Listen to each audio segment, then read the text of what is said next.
Mari kita berdoa terlebih dahulu agar kegiatan kita hari ini berjalan lancar dan dapat berkah dari Tuhan Yang Maha Esa. Silakan kepada ketua kelas untuk memimpin doanya. Silakan doa mulai.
Untuk yang namanya Bapak Panggil, silakan bilang hadir.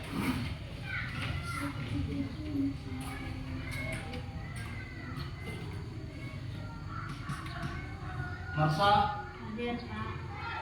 Kenza, Hadir Pak. Bilkis, Hadir Pak. Dipirki, Hadir Pak. Pasya, Hadir Pak. Habib, Hadir Pak.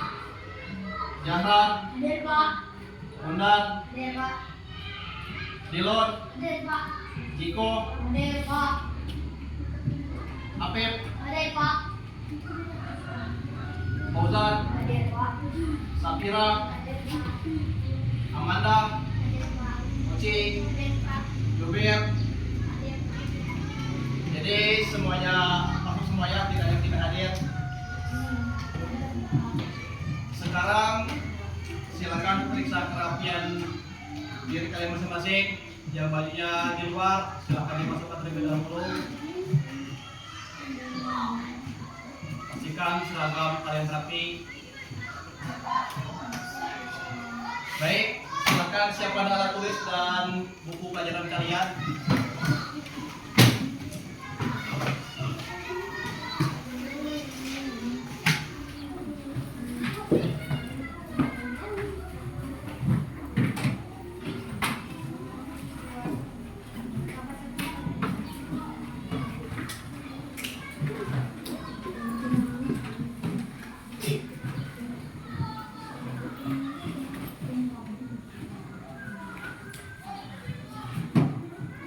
Jadi anak-anak, kita hari ini akan belajar mengenai iklan. Kita akan mengetahui apa itu iklan, tujuan iklan, ciri-ciri iklan yang baik dan benar, serta berbagai bentuk iklan. Kita juga akan menghubungkan pelajaran ini dengan teks tentang persatuan dan kesatuan bangsa Indonesia. Sebelum kita mulai belajar, baik Bapak ingin menyampaikan bahwa kedisiplinan itu sangat penting dalam belajar. Dengan disiplin kita bisa fokus dan mencapai hasil yang lebih baik. Jadi mari kita belajar dengan sungguh-sungguh hari ini. Sekarang coba buka buku tema kalian pada halaman 121 yang memuat tentang iklan.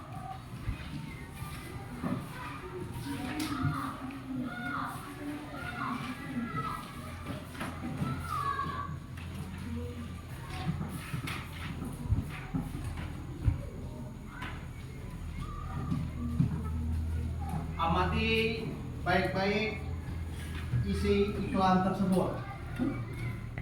Silakan diperhatikan buku temanya dan kalian amati gambar iklan di sana memuat tentang gambar apa.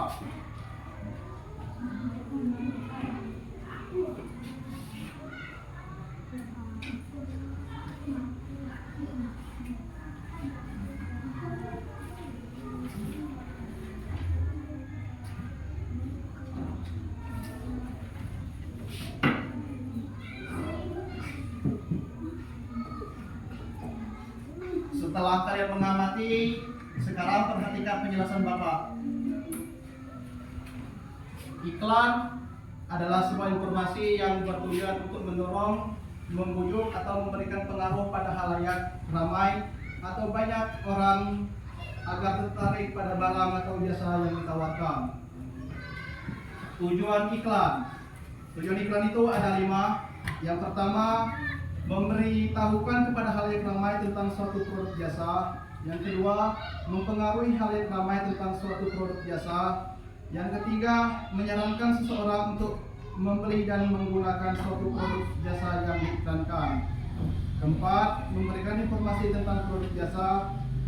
Yang kelima, menarik halayak ramai.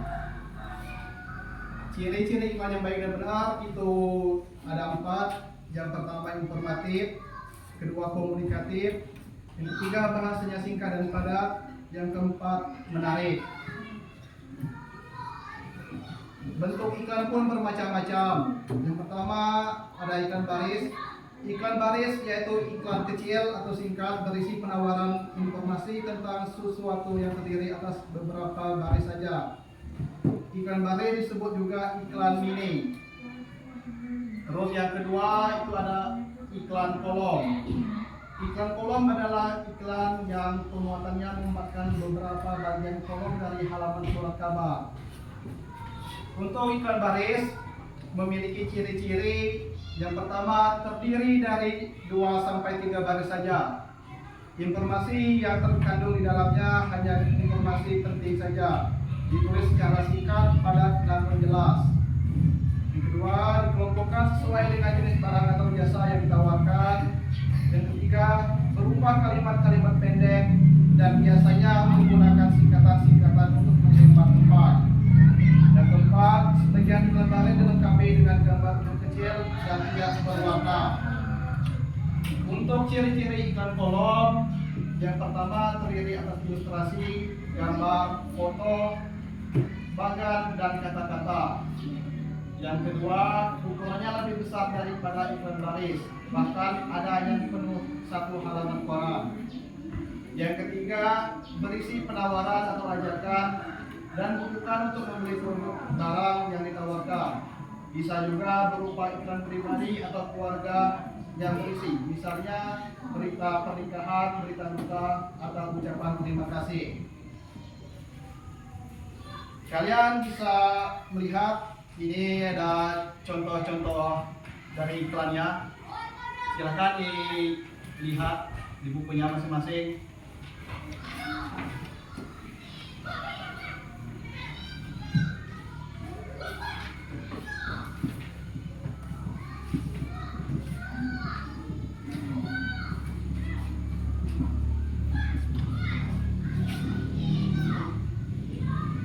Sekarang mari kita lakukan sesi tanya jawab.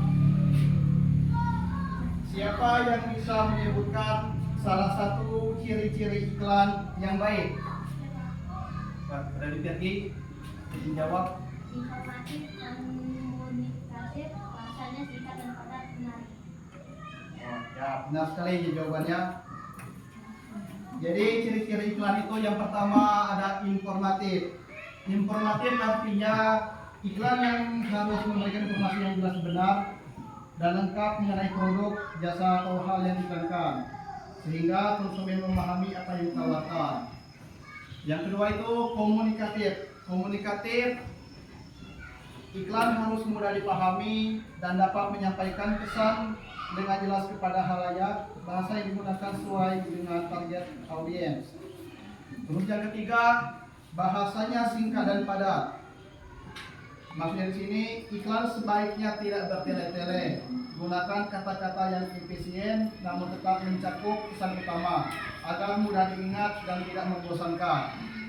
Dan yang terakhir itu dari sisi iklan itu adalah menarik. Iklan harus mampu menarik perhatian masyarakat. Ini bisa dilakukan dengan pemilihan kata, gambar, warna, atau bentuk yang kreatif dan unik. Jadi selanjutnya, siapa yang bisa menyebutkan salah satu tujuan dari iklan? Saya, Pak. Pada Hakim, saya menjawab. memberitahukan kepada khalayak ramai tentang suatu produk jasa, mempengaruhi khalayak ramai tentang suatu produk jasa. Ya. Itu adalah tujuan dari iklan. Sebenarnya tujuan dari iklan ini ada 5 ya. Yang pertama itu memberitahukan kepada khalayak ramai tentang suatu produk jasa. Yang kedua mempengaruhi khalayak ramai tentang suatu produk jasa. Yang ketiga menyarankan seseorang untuk membeli dan menggunakan suatu produk jasa yang diiklankan. Yang keempat memberi informasi tentang produk jasa. Yang kelima menarik khalayak ramai. Jadi itulah tujuan dari iklannya.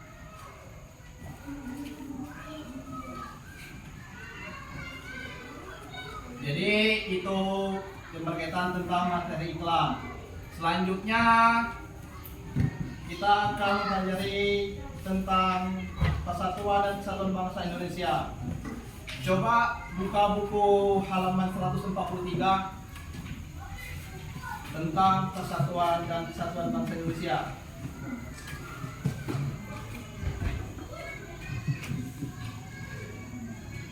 Kepada Maksa silakan dibaca, dan untuk teman-teman yang lainnya disimak bacaannya ya.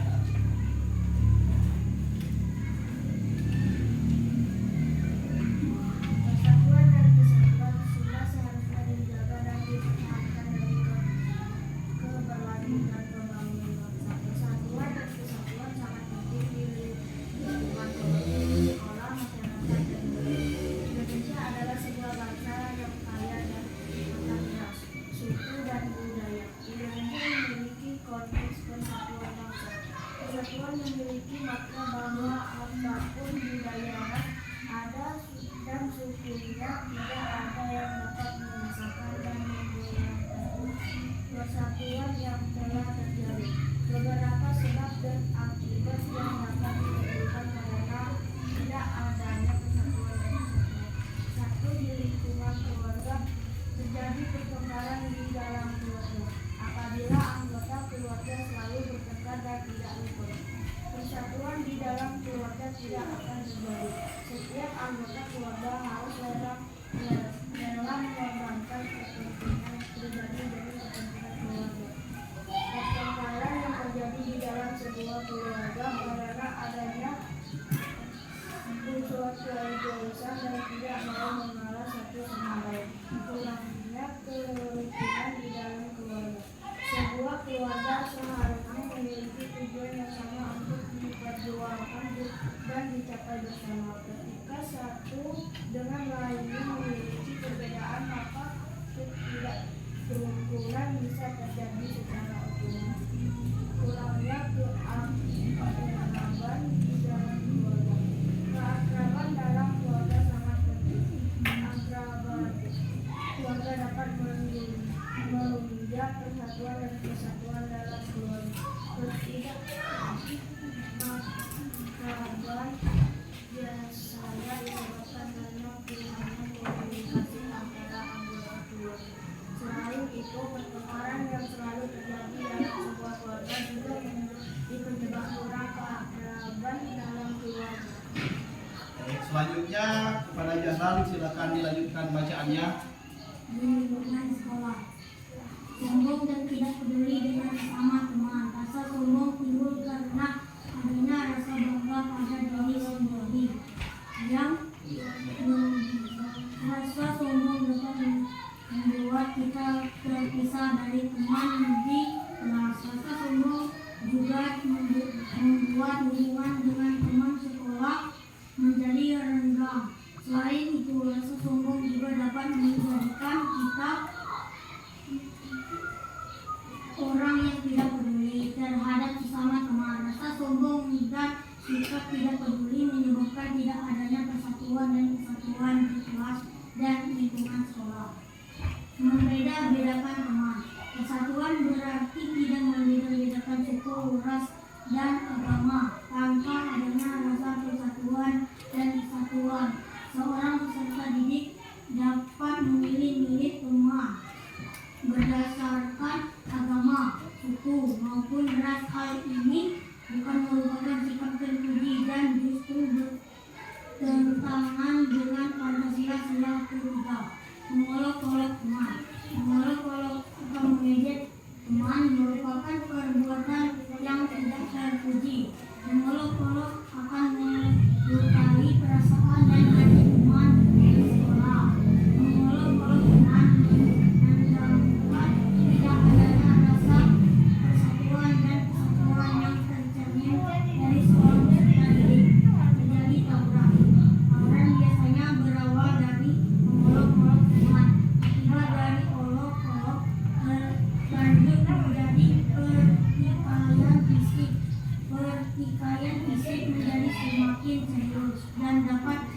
membuat orang lain turut merasa terluka. Tawuran dapat terjadi antar sekolah. Tawuran menandakan tidak adanya kesatuan dan kesatuan. Jadi anak-anak, kesatuan dan persatuan bangsa Indonesia adalah nilai penting dalam menjaga keutuhan negara. Nilai ini bisa dikaitkan dengan materi iklan, karena iklan tidak hanya digunakan untuk promosi, tetapi juga untuk menyampaikan pesan moral dan sosial. Misalnya, iklan layanan masyarakat sering menampilkan keragaman suku, budaya, dan agama di Indonesia yang hidup rukun dan saling membantu. Iklan seperti ini mengajak masyarakat untuk menghargai perbedaan dan memperkuat semangat persatuan. Selain itu, penggunaan bahasa Indonesia dalam iklan juga memperkuat identitas nasional. Jadi, iklan bisa menjadi sarana yang efektif untuk menanamkan nilai persatuan dan persatuan bangsa. Jadi anak-anak, mari kita simpulkan bersama-sama apa yang kita pelajari hari ini. Jadi hari ini kita belajar tentang iklan, pengertian iklan, tujuan iklan, ciri-ciri iklan, dan bentuk-bentuknya.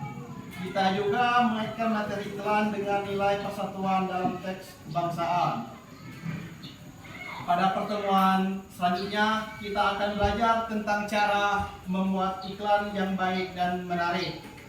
Jangan lupa tetap belajar dan berlatih di rumah.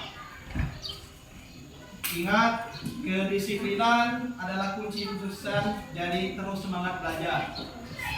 Sekarang, mari kita tutup pelajaran ini dengan doa bersama. Kepada ketua kelas, silakan dipimpin doanya.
Sampai jumpa di pertemuan berikutnya. Tetap semangat belajar dan jaga kesehatan.